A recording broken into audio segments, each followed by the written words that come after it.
body. God, I wonder, can you save me? Secret society, trying to keep the army.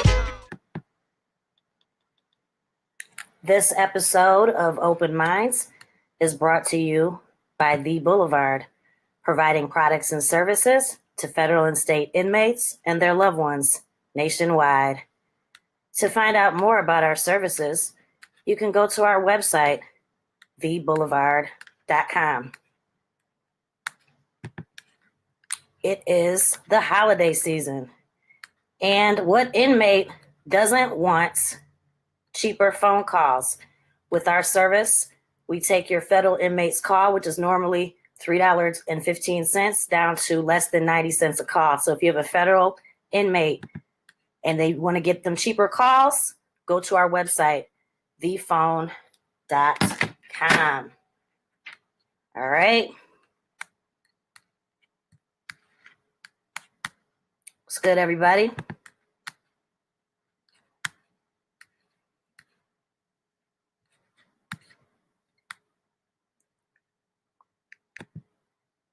It's your girl. What's up? What's up? What's up? Just wanted to say what's up to everybody.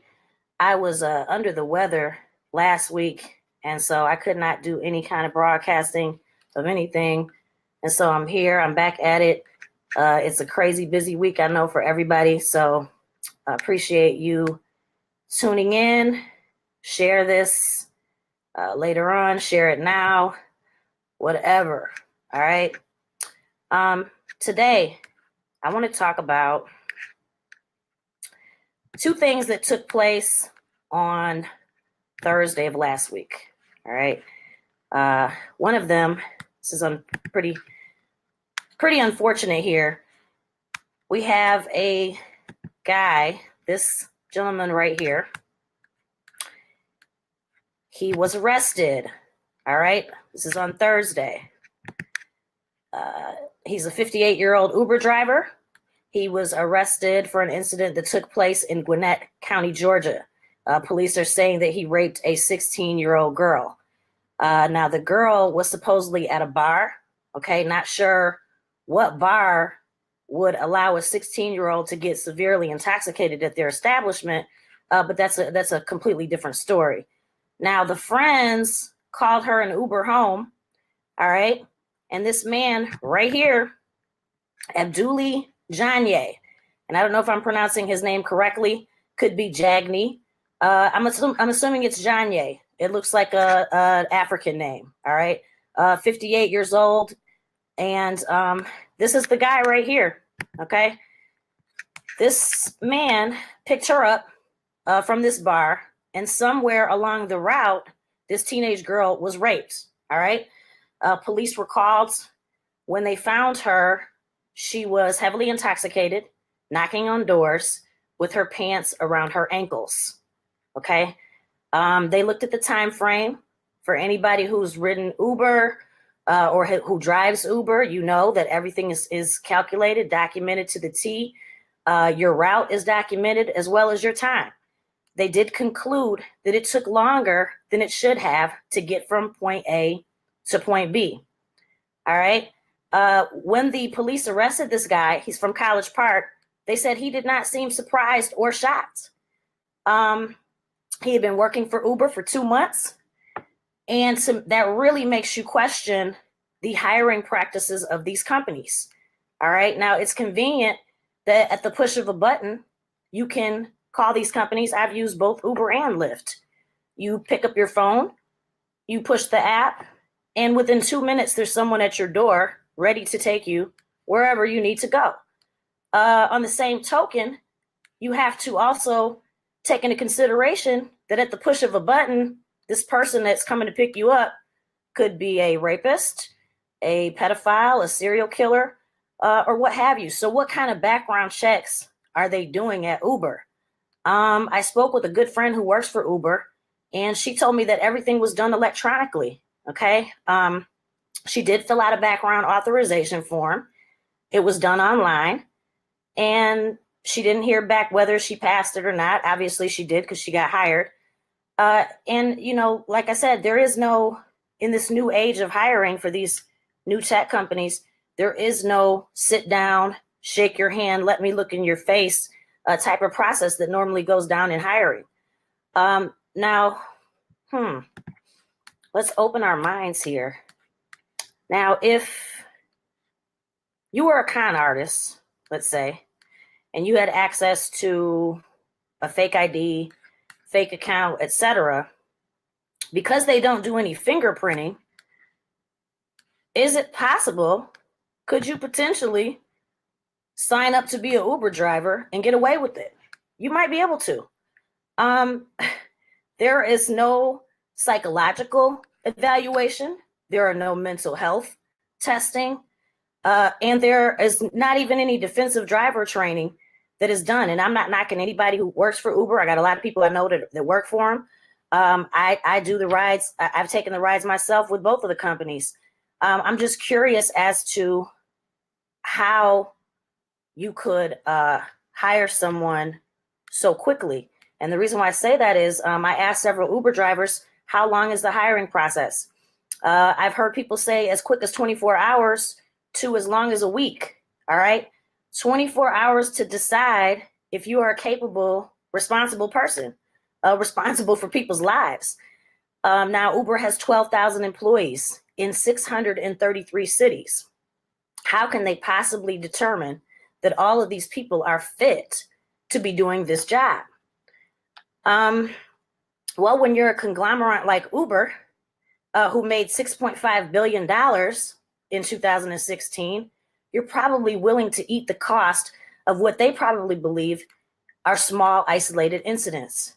Now, it's not small for this young lady who was raped on Thursday, because she's going to have to deal with this for the rest of her life. But, you know, there's basically two things that you need to be an Uber driver. All right. One is a newer car, and two is a clean driving record. If you have these two things, you're probably going to get hired. Okay. Now, in this incident, Uber is probably going to get sued. I would sue them if I was the girl's parents, because they hired a driver who harmed her. Okay. It was under her watch that this horrendous and heinous crime took place. Okay. There's a lot of people who use Uber. There's a lot of people who use the app to get their kids to and from school. Okay. So be careful. Be very, very careful. It's convenient. Again, like I said, I've used it myself, but just be careful. All right. We used to use Uber a lot. We had a lot of models who would come from out of town to shoot with us, and we would Uber them from the airport to our studio. I actually had a bad experience with Uber about 6 months ago. I thought I was on punks. I really did. And if you guys have had any crazy experiences, let me know. But I was going somewhere and I knew I was going to be drinking. So I responsibly called an Uber. And when the Uber came and got me, I thought I was on punked. Like I thought I was on punked because I got in the car. Now, mind you, when I got in the car, I was freshly showered, smelling like Chanel perfume. Okay. I got in the car and the car smelled like freshly smoked cigarettes. There was animal hair all over the car. I literally, like the whole ride where I was going, I felt like I was getting dirtier by the second. And by the time I got to where I was at, I felt like I had to take a shower again. I was like, I will never drive Uber again. I could not believe that they would send me a car and a driver that had a car in that condition. And so I use Lyft. I use Lyft a lot this summer. I have a teenager. And so a lot of times he would call me from the mall. My son would be with his friends and he would say, you know, can you give me a ride? I might not be able to give him a ride that second. And so when it was him and a friend or him and two of his friends, teenage boys, I was comfortable with, you know, okay, let me call a Lyft and have him bring you home real quick.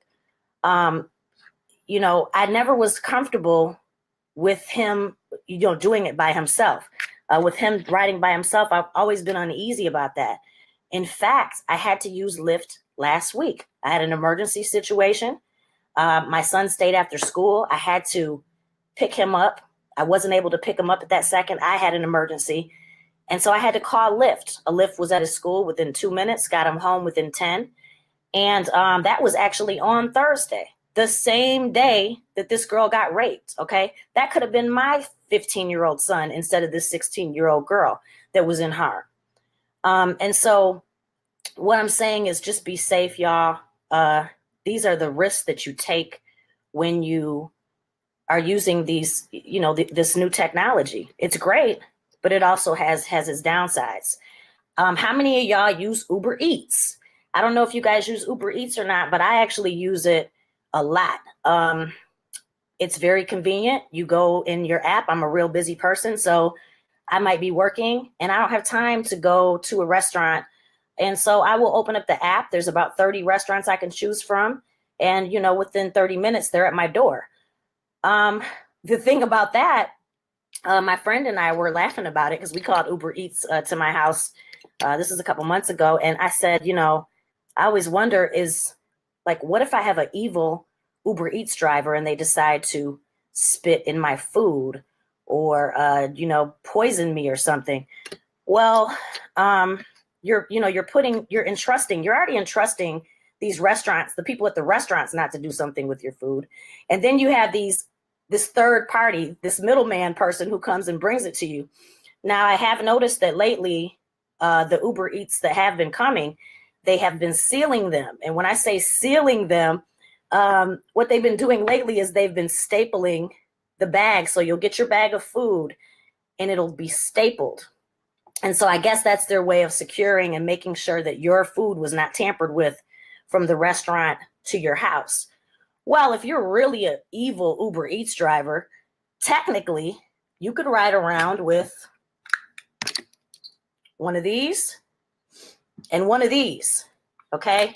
And you could unstaple that package, all right? And staple it back after you've poisoned or you spit in the people's food or whatever. So these are just things to think about.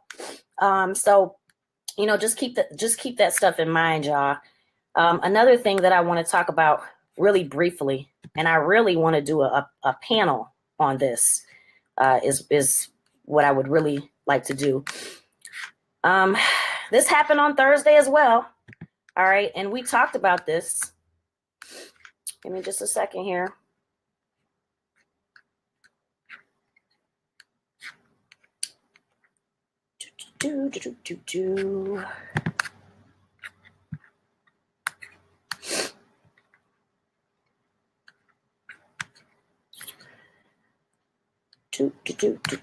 We talked about this, guys. When I had my first episode of Open Minds, y'all, we brought on Natasha Hall and we had Windsor Borden. Okay. And at the time, we were talking about Russell Simmons. Okay. Hold on, y'all.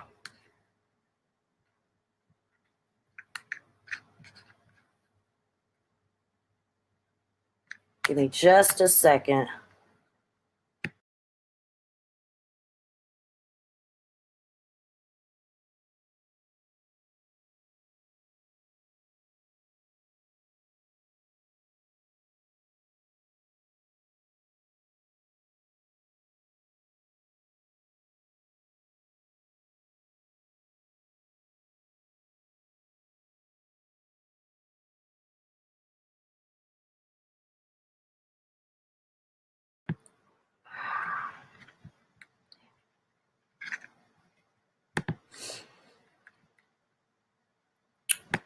Russell Simmons, y'all.